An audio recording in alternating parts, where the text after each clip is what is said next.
သခင်ရဲ့ချမ်းသာထဲသို့ဝင်ပါဖခင်သခင်ရဲ့ချမ်းသာခြင်းဟာကပ္ပါဥစကနဲ့သူ့ရဲ့အလုပ်အားလုံးပြီးမြောက်ပြီးတော့ဖခင်သခင်ငြိမ်ဝတ်စွာနားတဲ့နေရာထာဝရချမ်းသာခြင်းထဲမှာဝင်ပါလို့ဆိုလိုခြင်းဖြစ်ပါတယ်။ဘာကြောင့်အဲ့ဒီထဲမှာဝင်ဖို့လိုသလဲဆိုရင်လောကမှာကျွန်တော်ချမ်းသာခြင်းဟာယာယီချမ်းသာခြင်းပဲဖြစ်တယ်။ရှင်းမှန်သောချမ်းသာခြင်းမဟုတ်ဘူး။ထာဝရချမ်းသာခြင်းလည်းမဟုတ်ဘူး။ငွေချမ်းသာတယ်။စိတ်ချမ်းသာတယ်။ရှိရှင်ဥစ္စာချမ်းသာတယ်။စားတောက်ဖို့ရချမ်းသာတယ်။ဒီရောက်တွေဟာရှင်းမှန်တဲ့ချမ်းသာခြင်းမဟုတ်သေးဘူး။ယာယီချမ်းသာခြင်းပဲဖြစ်တယ်။ဘာကြောင့်ယာယီချမ်းသာခြင်းလို့ခေါ်နိုင်တယ်လဲဆိုရင်ကိုယ်ခန္ဓာတည်တာနဲ့အဲ့ဒီချမ်းသာခြင်းဟာအိမ်မက်ပမာအားလုံးပျောက်ကွယ်သွားမှာဖြစ်တယ်။ဒါကြောင့်လူတိုင်းထာဝရချမ်းသာခြင်းထဲမှာဝင်ဖို့လိုအပ်တယ်။လောကကြီးအားလုံးကြည့်တဲ့အတိုင်းပဲပူလောင်တယ်။ဘဝလည်းပူလောင်တယ်။ရှင်ရဲ့ချင်းကလိုက်နေတယ်။မွေးတဲ့ခါမှာလည်းဘာမှပါမလာသလိုကျွန်တော်ကိုယ်ခန္ဓာတည်တဲ့ခါမှာလည်းဘာမှယူသွားလို့မရဘူး။ဒါကြောင့်ဒီလောကကြီးဟာယာယီချမ်းသာခြင်းပြီးွားတဲ့နေရာပဲဖြစ်တယ်။အဲ့ဒီချမ်းသာခြင်းမှာခဏပဲပျော်လို့ရမယ်။ထာဝရချမ်းသာပျော်လို့မရဘူး။ငြိမ်ဝတ်စွာနေလို့မရဘူး။ကိုယ်ခန္ဓာချမ်းသာနိုင်ပါတယ်။စိတ်ချမ်းသာနိုင်ပါတယ်။ကျွန်တော်တို့ရဲ့အသက်ဝိညာဉ်ဘယ်တော့မှချမ်းသာမှာမဟုတ်ဘူး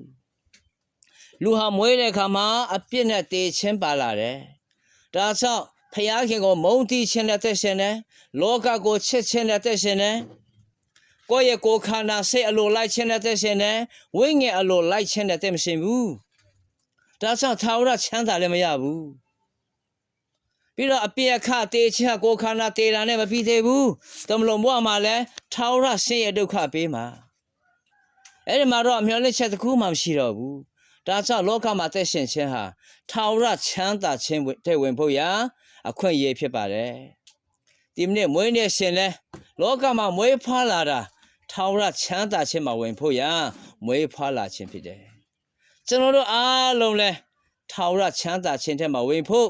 လောကကိုမွေးဖွားလာတာ။ဒါကြောင့်လောကမှာမွေးဖွားလာတဲ့အခါဘာတွေ့ရတယ်။ဖခင်ရဲ့လက်ရာပဲတွေ့တယ်။ဖခင်နဲ့မတွေ့သေးဘူး။ဖခင်ဖန်ဆင်းတဲ့ရာပဲတွေ့သေးတယ်။ဖခင်နဲ့မတွေ့သေးဘူး။ဒါကြောင့်ဖခင်သခင်နဲ့တွေ့ဖို့ဖခင်ချမ်းသာခြင်းထဲမှာဝင်ဖို့ရလိုအပ်တယ်။တနည်းအားဖြင့်ပြောမယ်ဆိုရင်ဒီလောကကြီးဟာထာဝရချမ်းသာခြင်းထဲဝင်ဖို့ရာအခွင့်အရေးရှိတဲ့နေရာဖြစ်တယ်။ဟေဘဲဩဝါဒစာခန်းကြီးလေးပိုင်းရဲ့ဒီမှာထို့ကြောင့်ဖခင်ချမ်းသာထဲသို့ဝင်ရသောအခွင့်ကိုပေးသောဂတိတော်ဒီငါတို့၌ရှင်ရလဲနဲ့တင်တို့ဒီအချို့တို့ဒီမမီပဲနေမီကိုစိုးရင်ကြကုန်အားဖခင်ရဲ့စိုးရင်ခြင်းဟာကျွန်တော်တို့ဟာယာယီချမ်းသာခြင်းမှာပဲနေပြီးတော့ထာဝရချမ်းသာခြင်းထဲမှာမဝင်မှာကိုသာစိုးရင်တာခမည်းနဲ့ကျွန်တော်ဘာစိုးရင်လဲတေမှာပဲစိုးရင်လားရှစ်ဖက်မှာပဲစိုးရင်လားစင်းရဲမှာပဲစိုးရင်လားဖခင်ကတော့သူ့ရဲ့ထာဝရချမ်းသာခြင်းထဲမှာမဝင်မှာစိုးရင်ပေးတယ်ဝိညာဉ်ဖို့ရအားလုံးကိုလုပ်ပေးပြီးပြီဘလို့လုပ်ပေးလဲလဝါကားတိုင်းမှာယေရှုအသေးခံခြင်းအဖြစ်ကျွန်တော်တို့ရဲ့အပြစ်နဲ့တည်ခြင်းကိုယူတင်ဆောင်ရွက်ပေးပြီဟာလေလုယာအာမင်ဒါကြောင့်လူတိုင်းမှာထာဝရသက်ရှင်ခွင့်ရှိတယ်တည်ခြင်းကလည်းလွတ်မြောက်ခွင့်ရှိတယ်အပြစ်ဒုစရိုက်ခြေချုံဘဝကနဲ့လောကချုံဘဝကနဲ့လွတ်မြောက်ခွင့်ရှိတယ်ဘလို့ဝင်မလဲဖခင်မှာဝင်မယ်ခရစ်တော်ကိုယုံကြည်ခြင်းအဖြစ်ဝင်မယ်ဤကျေလလူမျိုးများလဲအဲ့ဒီဝင်ခွင့်ရှိတယ်ဒါမှမဝင်ကြဘူးသူတို့ဟာအေဂုတ္တုပြည်မှာဂျုံဘဝခံကြတယ်နှစ်ပေါင်း400ဒီနေ့လောကမှာရှေ့တို့အားလုံးဟာလဲလောကရဲ့ဂျုံပဲအေဂုတ္တုဆိုတာလောကကိုပုံဆောင်တာလောကအတွက်ပဲဂျုံခံနေကြတယ်အလုတ်အတွက်ငွေအတွက်အစားတောက်အတွက်အဲ့ဒါကိုမြင်းဆက်စားတဲ့ခါချင်းနဲ့တယ်နောက်ဆုံးတော့ဘလောက်ပဲစားကိုယ်ခန္ဓာပျက်စီးပြီးတော့တည်တာပဲဒါကြောင့်မှချမ်းသာခြင်းမှမရှိဘူးဖခင်ဂတိတော်ကတော့အေဂုတ္တုပြည်ကနေလွတ်မြောက်ပြီးတော့ သူ့ရဲ့ဂတိတော်ပြီးထာဝရချမ်းသာခြင်းခံစားမဲ့ဂတိတော်ပြီးမှာဝင်စေခြင်းတယ်အဲ့ဒါကိုပုံဆောင်သောအဖြစ်ဣသရေလလူမျိုးများကိုဂတိတော်ပြီးထားပေးတယ်အဲ့ဒီဂတိတော်ပြီးမှာဝင်ခွင့်ရှိတယ်ဒါပေမဲ့သူတို့ဟာဖျားကိုပုံကန်တယ်ဖျားချမ်းရှိကိုလက်မခံဘူးဖျားခင်ဖော်ပြပေးသောထာဝရနဲ့ဆိုင်တဲ့ချမ်းသာခြင်းကိုလုံးဝဂရုမစိုက်တော့ကြောင်းနှစ်ပေါင်း40တွင်းမှာကန္တရတော်မှာလေးပြီးတော့အားလုံးတည်သွားကြတယ်ဒါကြောင့်ဖျားကဘာပြောတယ်လဲသူတို့ဟာငါ၏ချမ်းသာထဲသို့မဝင်ရဘူးဘာကြောင့်လဲယုံကြည်ခြင်းမပေါင်းဘူးဂတိတော်တော့ရှိတယ်ဝင်ခွင့်ရှိပါတယ်ဒါပေမဲ့ယုံကြည်ခြင်းနဲ့မပေါင်းဆက်တော့ကြောင့်အဲ့ဒီချမ်းသာခြင်းမှာမဝင်ရကြဘူးအဲ့ဒါအင်တာမဝမ်းနေပွေကောင်းတယ်ဒီနေ့လောကမှာထာဝရသက်ရှင်ခွင့်ရှိရတဲ့နဲ့မရှင်တဲ့သူတဲ့အင်တာမဝမ်းနေပွေကောင်းတယ်ဖခင်ရဲ့ထာဝရချမ်းသာခြင်းထဲမှာဝင်ခွင့်ရှိရတဲ့နဲ့ဝင်လို့မရသောသူတွေဖခင်ဂတိတော်ကိုမယုံကြည်သောသူတွေခရစ်တော်ကိုမယုံကြည်သောသူတွေဟာဝမ်းနေရှာကောင်းဆုံးသောသူများဖြစ်တယ်မမွေးရင်တာ၍ကောင်းတယ်မွေးပြီးတော့လောကမှာဆင်းရဲဒုက္ခခံပြီးတော့ငရဲသွားမယ်ဆိုရင်အတိတ်ပဲမရှိဘူးဒါကြောင့်ဒီနေ့လောကမှာထာဝရသက်ရပြီးတော့ဖခင်ရဲ့ထာဝရချမ်းသာခြင်းထဲမှာဝင်ဖို့လိုအပ်တယ်အဲ့လိုဝင်နိုင်ဖို့ဘာလို့လဲယုံကြည်ခြင်းပဲလိုတယ်အဲ့ဒီယုံကြည်ခြင်းကလည်းဘာလဲတရင်ကောင်းယုံကြည်ခြင်းဘာတရင်ကောင်းလဲလူဟာအပြစ်သားဖြစ်တော်လဲဖခင်ရှင်ကသူ့ကိုကားတိုင်းမှာတေခံခြင်းအဖြစ်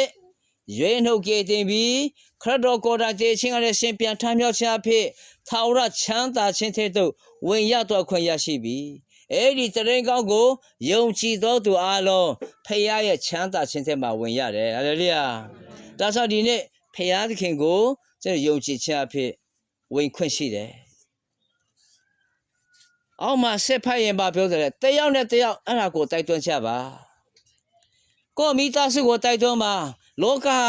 ယာယီချမ်းသာခြင်းပဲထာဝရချမ်းသာခြင်းထဲမှာဝင်ရအောင်တိုက်တွန်းပါဖခင်သခင်ထာမပုတ်ဆောင်ပါ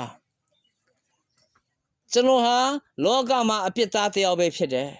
တေးရင်တော့ဘာမှရရှာမရှိဘူးငရဲပဲသွားမယ်ဆိုတော့တိတဲ့သူအားလုံးထာဝရဆင်းရဲခြင်းကိုခံစားမဲ့သူဖြစ်တယ်ဆိုတော့သူအားလုံးခရစ်တော်ကိုမိမိကယ်တင်ရှင်ဖြစ်ယုံကြည်ရင်ထာဝရချမ်းသာခြင်းထဲမှာဝင်ခွင့်ရှိတယ်ကိုယ့်အမျိုးတွေကိုယ့်မိသားစုဝင်တွေကိုတိုက်တွန်းရအောင်လောကမှာသူတကွနေပြီးတော့တချို့ကထာဝရဘုရားချမ်းသာခြင်းထဲမှာဝင်မယ်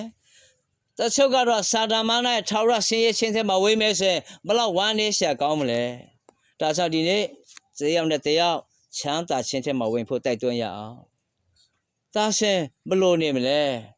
ဖခင်သခင်ကိုယုံကြည်ပြီးနောက်ပိုင်းမှာသူ့ရဲ့ဂတိတော်ကို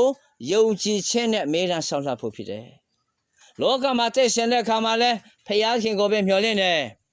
ဖခင်ခင်ကိုယုံကြည်ပြီးတော့ပညာသင်တယ်ဖခင်ခင်ကိုယုံကြည်ပြီးတော့အလုပ်လုပ်တယ်ဖခင်ခင်ကိုယုံကြည်ပြီးတော့သွားလာလှုပ်ရှားတယ်ဖခင်ခင်ကိုယုံကြည်ပြီးတော့စကားပြောတယ်ဖခင်ခင်ကိုယုံကြည်ပြီးတော့နှိမ့်ဆက်သက်ရှင်တယ်ဖခင်ခင်ကိုယုံကြည်ခြင်းနဲ့တနေ့ချမ်းတည်တဲ့အခါဖခင်ခင်ထာဝရချမ်းသာခြင်းထဲမှာဝင်ရောက်မှာဖြစ်တယ်ဒါကြောင့်ဒီနေ့လောကမှာဖခင်ခင်ကိုပဲမျှော်လင့်ရအောင်ဖခင်ခင်ကိုပဲယုံကြည်ကိုးစားခြင်းနဲ့သက်ရှင်ရအောင်အလို့လို့ရအောင်သွားလာလှူရှားရအောင်ဖခင်ကကျွန်တော်တို့ထားပေးတဲ့ထာဝရချမ်းသာခြင်းဟာဘယ်တော့မှမကုန်နိုင်တော့ဘူးလူဆိုတာဘဝနှမျိုးပန်ဆိုင်တယ်လောကမှာကိုယ်ခန္ဓာဖြစ်သက်ရှင်ခြင်းယာယီဘဝဖြစ်ပြီးတော့ကိုယ်ခန္ဓာတည်ပြီးနောက်ပိုင်းမှာထာဝရအသက်ဝိညာဉ်နဲ့ရှင်မှာဖြစ်တယ်လူရဲ့ဝိညာဉ်ဟာမတည်နိုင်သောကြောင့်ထာဝရချမ်းသာခြင်းထဲမှာဝင်ရောက်ဖို့လိုအပ်တယ်ဒါကြောင့်ဒီနေ့ကိုယ်နိုင်ငံရဲ့လူမျိုးကိုယ်မိသားစုနဲ့စေမြေတန်ဝဲအားလုံးဖခင်ချမ်းသာခြင်းထဲမှာဝင်ရောက်ဖို့ရန်တိုက်တွန်းနှိုးဆော်တော်သူများဖြစ်ဖို့ရောက်ရှိတိုင်းကိုဖခင်ကောင်းချီးပေးပါစေ